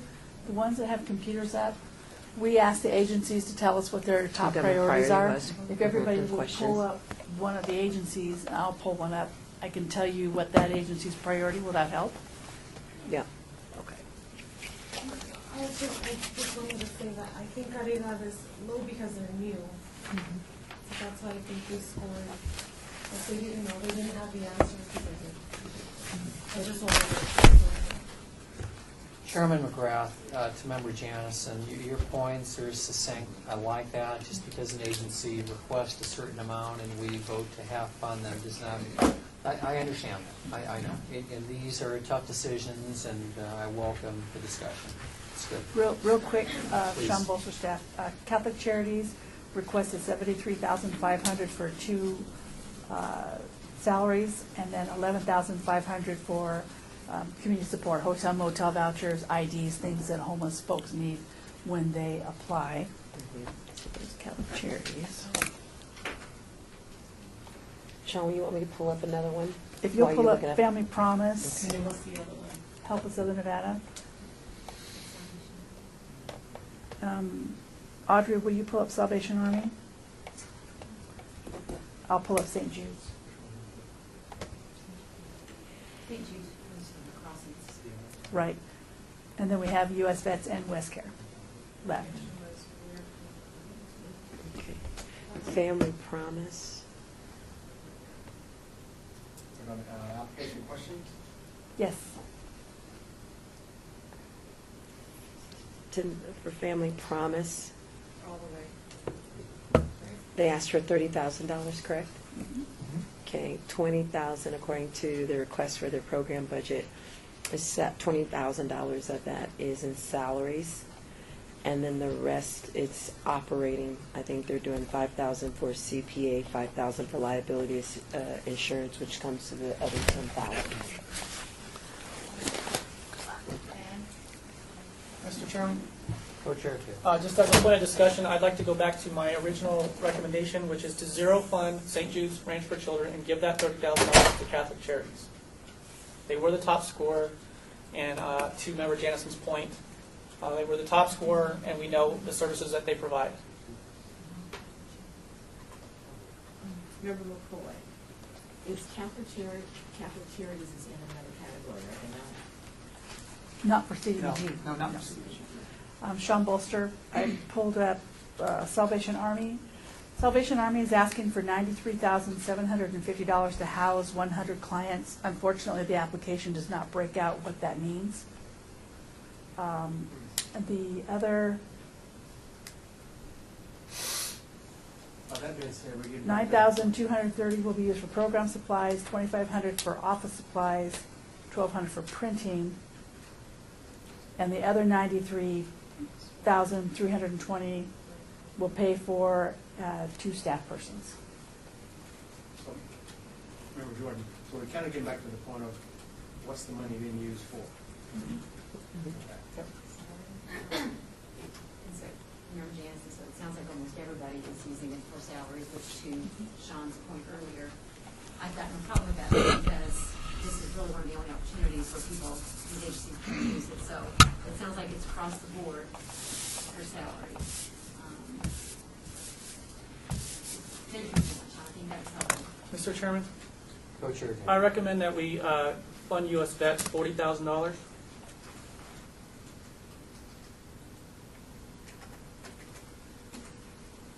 So we get 3,000 somewhere And to go to max range. yep. And I recommend that we fund Caridad $30,000. Go right there. I mean, just got a little change. Board, I think Chairman McGrath, Board, looks like we have consensus here. More discussion?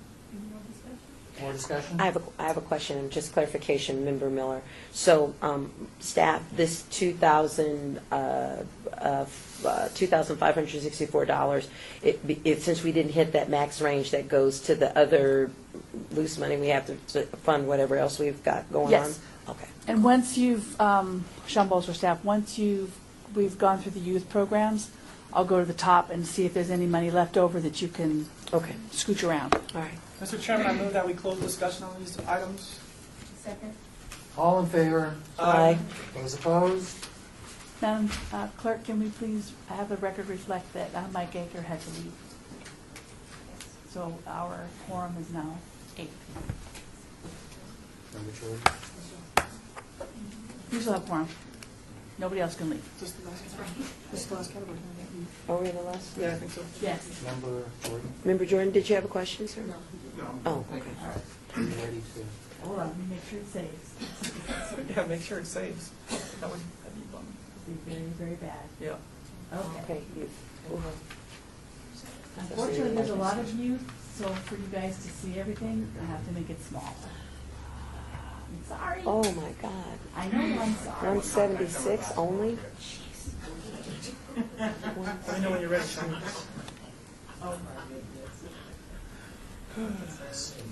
Yeah. This one is the ugly one. This one.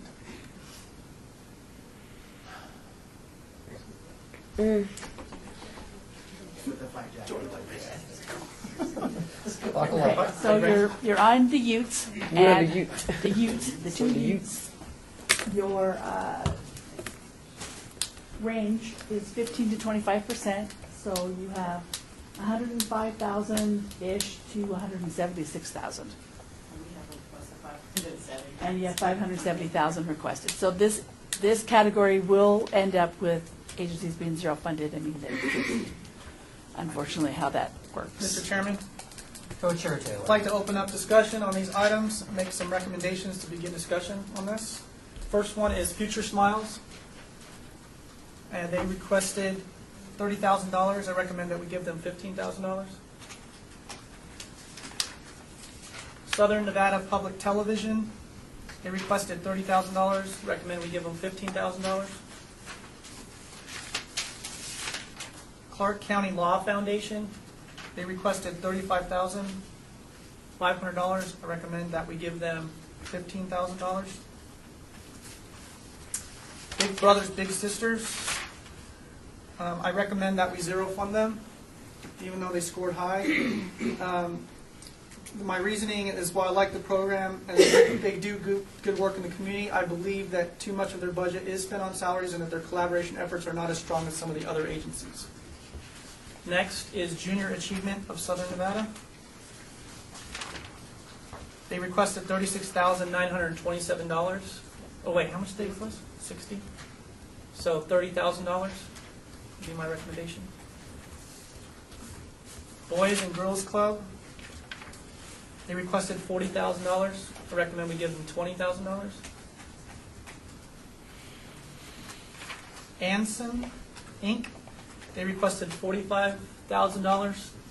I'd recommend that we give them $20,000. Clark County Public Education Foundation, I recommended that we zero fund. I believe that this organization has strong funding sources, one of the best fundraising organizations, and while it does meet 3 of the youth priority targets, they did not request funding from any other municipalities in Southern Nevada. That's my reasoning. Sunrise Children's Foundation, they requested $50,000. I recommend we give them $20,000. Next is Nevada Partners. They requested $30,000. I recommend that we give them $30,000. My reasoning for that is because I believe that this is a much-needed youth dropout prevention program. They also did meet 3 of the youth priority targets. Project Real, they requested $50,000. I recommend we give them $25,000. Spread the Word Nevada, they requested $42,500. I recommend we give them $20,000. Boys Town of Nevada, I recommend we zero fund. My reasoning for that was this organization spent almost all of its budget on salaries, $4 million on salaries out of a $5 million budget. Family to Family Connection. Where's that? I'm pulling that up. Pull that up. They requested $60,000. I recommend we zero fund them. I have concerns that they are not directing their services in a diverse manner. They're only targeting one segment of the population. In addition, they only meet one of the youth priorities. And we did discuss Family to Family Connection. Member McCoy made some good points during their presentation. And that concludes my recommendations, and we can start discussion. Where are we at with money? Where are we at? Member Janison. So thank you. So this is it was interesting. So thank you for doing it. It's just to get us started. No, I love it. It's actually good. But my question, so, and I can't remember which one of the agencies that you had made a referral to on their budget, but this is a concern that I had as I was reviewing some of them. When you looked at like their 3-year funding budgets and who they asked for, it was not across the board the same. So you couldn't make, some of them said that they were asking for CDBG monies, and others said they weren't. So it was not apples to apples for me. And so I get concerned about making decisions on that. I can't remember which one it was, because you said, well, we're the only municipality that they asked for. Because they weren't all the same. So not everybody who was applying for money for CDBG put it on their projected budget. And so how do we make that decision if not everybody's asking for it in the same way? So I'm concerned to make that decision based on that. Mr. Chairman, through you, just, Member Janice, the reason I was bringing up that point was because I actually kind of have deference to organizations that actually go for other pots of money in Clark County. And so I was concerned with some of the applications where they're not going to Clark County, they're not going after federal funding, but they're only asking the city of Las Vegas for this funding. And so that was my personal concern, and that's just my point. And so to that point though, on those budgets, those that were asking for CDBG, when you looked at their budget on the 3-year funding, they didn't even put on their projected budget Correct, that they were yeah. going to get anything. Some of them didn't. So I don't know that they were all asking, I don't know they're filling it out the same way. And that's why I struggle with that, because it didn't make sense to me. And I don't know, Sean, if you have any. Well, on question 26, we asked, Sean Bolzer staff, we asked all of the agencies to tell you and us at the city as well if they have applied for Clark County funds, City of Henderson, North Las Vegas, State of Nevada, or other funding sources. And so sometimes when when these applications are due, maybe they did, maybe they didn't. Why wouldn't they put in that they were, so they all requested to you, so why wasn't that line filled out? No, we don't have a CDBG line for City of Las Vegas It said city. in that piece. You might be thinking of the budget itself. Projected budget? So I'm pulling up a program budget for somebody, Clark County Public Education Foundation. And so they have said that the program that they're asking us for, even though they've got a very big budget, this particular program that they've come to you for, the total budget is $370,500. Of that, they've asked for CDBG, they've asked for $50,000, and they broke it out into salaries and program supplies. May I come up over your shoulder? Yes. So that I can- Do you want me to, I can pull it up here if you Okay, want me just to. do it, yeah.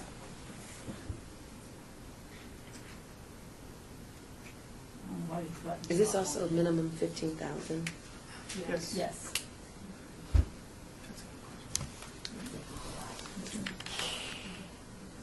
Huh? Just one sec.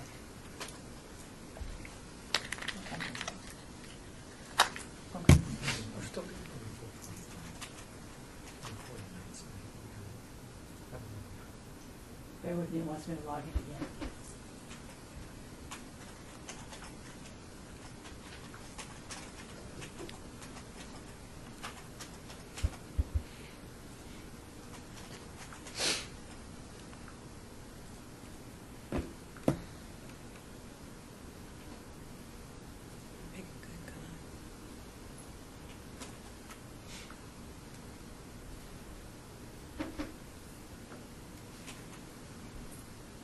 So who did I say is at Clark County Public?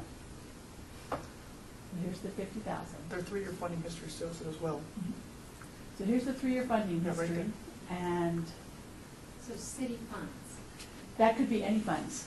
The city has general funds, like I learned that with general funds, we're supporting programs from some of the agencies that have come to us for CDBG funds as well. So remember Janice, so then that's my question. So when I pulled some of these up, some of them, and I'm sorry I don't have an example, some of them underneath city funds, they have projected budget 0. So they're asking for money, but they didn't put that amount in the projected funds. So that's why I was like, well, that doesn't make sense. I'll make a if you're note asking to for it. really go over that next year when I Okay. do Okay. the technical assistance. So that's the only thing I wanted to bring up, That's a because good that point. kind of threw me, Okay. that they did not put that into it if they're asking for it. Back to our spreadsheet. Hang on. All right. So through you, Mr. Chairman, to staff, we're over how much? What do we have total? You have 210. We have 176, is what we have available. So Is we the need- max. 176.3 is the You're over max. 33,670. Okay, so we've got to start. Is this all of them? Yeah, that's all of them. That's all of them. Did we see Teach for America somewhere? Oh, we got another group? Oh, that's right, there's Yeah, another we- category. I thought this was the last one. No, no, That no. was close. Hang on. Yeah, we was like, hold up, You had to remind me of that. because I'm ready to talk. Is your life current? We got one more after this. Nope, this is it. This is it. Well, Oh, Teach for that's what we thought. Okay. Okay, because we were like, ooh. I'm sorry. And you know, what about Vegas PBS? They're, It's up there. They're at the top. Yeah, Southern Nevada. It was the second one, Southern Nevada Public TV. Thank you for America. they requested $100,000. Yes, it did. Mm-hmm.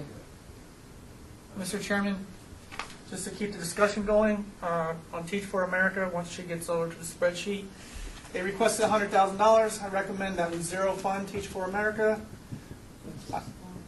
Hang on, I'm getting that for you right now. And my reasoning was, for zero funding them, is that they were not able to answer some questions during their presentation. Also on their application, they did not answer question number 11 related to their collaboration efforts in the community. They only referred back to previous questions. I've got concerns about their true dedication to low-income and at-risk schools. Chairman McGrath, question of staff. Who was representing Teach for America? Who did they have attend? I don't have the sheets. It was not, they have an interim, Member Jansen, may I? Yes, please. So sorry. They have an interim executive director, and he was not here, so it was their next two that work. It was Adam Johnson. He was being interviewed to be the permanent. That's right. That's why he was on travel. Yeah. That's right. Very good. Thank you. It's all right to jump in, Member Janison. We're a room full of superheroes. We're used to We're used to it.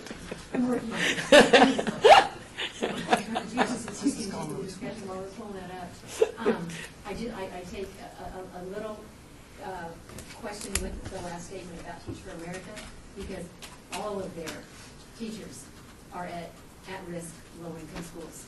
So they do not go into the other schools. Through you, Mr. Chairman, to Member Janison, the problem that I had, and I just maybe need to clarify a little better, is that I'm a former teacher too. Okay, so I understand how the school district works, and I also spent a lot of my childhood in 89106. So I can tell you that, yes, I did. Yes, I did. So I can tell you that my concern was, and I probably misstated it. My concern was this: that they couldn't answer the question when I asked them, and I know this for a fact, and hopefully some other members will jump in here with some comments, that they use this Clark County School District as a platform to get teachers licensed. I understand that. I can appreciate that. What I can appreciate is using the Clark County School District as a platform and using under the auspices of I'm going to teach for 2 years in a low-income or at-risk school and then plateau to a private school where their income triples. And that is a reality of the program, and that's all I really had to offer. If anyone else wants to say anything about it. Yes. Member Miller. As someone that is also in education, I'm also concerned about some methodologies and some challenges with the teachers in terms of preparing them to go into those areas, because teaching, pardon my vernacular, is not for the weak of spirit or heart. And when you're dealing with the most neediest children, you have to be willing to make a long-term commitment. And nothing wrong with you make a 2-year commitment, you change, things happen. But if you're going to make this particular commitment, and that's the mission of your organization, you must be willing to understand that. Because if you leave that area, you have ripped those resources already from a very challenged area. And so I cringe a little, not because I've seen successful teachers come out of Teach for America, and I have unfortunately had to discipline teachers from Teach for America.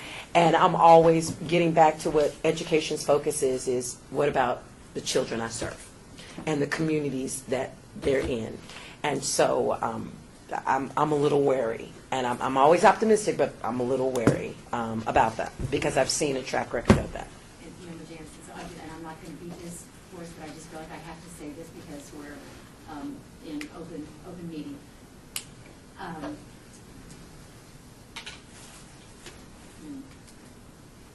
I think for me, for the organization, and knowing who they are and what they do, that's how they're structured. Mm-hmm. So we also have to discipline other teachers outside of Teach for America. So I just want us to be careful not to, and I'm not going to argue on the funding component of it, but I just want to be clear on the organization that it's, for me, it's a very solid organization nationwide. They've got a good track record on the effect they've had in low-income schools Mhm. and on behalf of children. So I just wanted that on the record for myself. I'm not gonna fight on the whole funding component of it, Mhm. because I think that there's other opportunities for them to find other funding outside of this organization, but Mhm. I just feel like I need to say that for the record. Remember, Jordan, to instill information on this, like my colleagues have, been a parent and an educator, having kids in the private sector, general sector, whatever sector you want to name, coming to this organization, Teach for America, I've had strong feelings about them. I think they are very, very solid. They're the top of the food chain. Nobody can beat the strategy and what the methodologies and everything they want to accomplish. For 2 years. 2 years in one day, he goes to hell. I mean, because that's when you're asking for data. You know, what's going on in 2 years in one day? That's when the data gets scattered. Okay? So having offspring, siblings, you name it, in the system, both as a parent and as an educator, to see this, who's going to take care of that child 2 years, one day? Whether they came from 89106, you know, or come from D Street, wherever they come from, okay, the impact I'm seeing this organization having. You can't touch them for 2 years, top of the food chain. That 2 years in one day, when the data starts scattering and the individuals start scattering, you can actually see these individuals. You know, it's rocky. Where my data come from? My daughter works for a guy, Washington D.C., Department of Education. Data from there. Individuals, my colleagues here. I'm in the system. Okay, I'm just saying it needs to be, something needs to be addressed with it. Okay, I don't sound too personal. I'm just putting facts out there. You know that as far as zero funding, yes, I'm definitely for that. But something needs to happen. You have an excellent format, but we need to, something needs to be done, like the other organizations that we have touched on, to give positive information or information that they improve their methods. Something needs to happen to this organization here. So, Mr. Chairman? Co-Chair Taylor. Just to keep the process moving along, and point of clarification, you added Teach for America on there. It wasn't on the list, and did it score the lowest of all the applicants? Sean Bolster staff, yes, that is correct. Okay. I'd like to make a recommendation. We've got a cut in this category right now. I'd like to start at the bottom with spread the word Nevada and offer them $10,000. We can only do 15. Or 15, sorry, 15. Project Real, 15. And we've still got to cut 18,000. Member McCoy, for a point of clarification, can you get a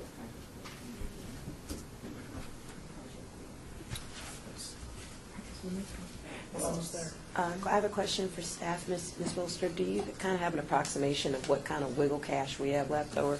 I can't call it, but what is, I don't know what the actual term is for that. Wiggle cash. Like, I'm sorry. All right, hang on. Crapple. Okay, we don't have any. Hold on. Through you, Mr. Chairman, Member McCoy, were you asking what they're asking the money for? Is that what you wanted to know? No, I know, and I was gonna go ahead and just move that, for me, I would like to zero fund Project Real, for their lack of diversity. They are buying books, 77% of, their materials are going for the Latino community. I'd support that, yeah. Sean Bolster, Staff. staff, you overspent a little bit, so you need to lose $115,000-ish. Overall? Yes, In just this category, this full Overall. category? overall, because it was the max each one. Oh, okay, because we went max for each one. It was Oh, the gotcha. max. Gotcha. Hang on, I'm going to go back to where we were. I think we're that far behind. Because I thought we had There's not almost much- $3,000.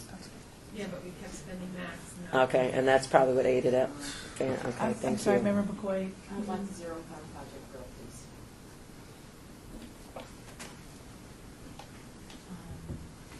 Who else is on the YouTube services? Member Janison, public television and spread the word data duplicate services.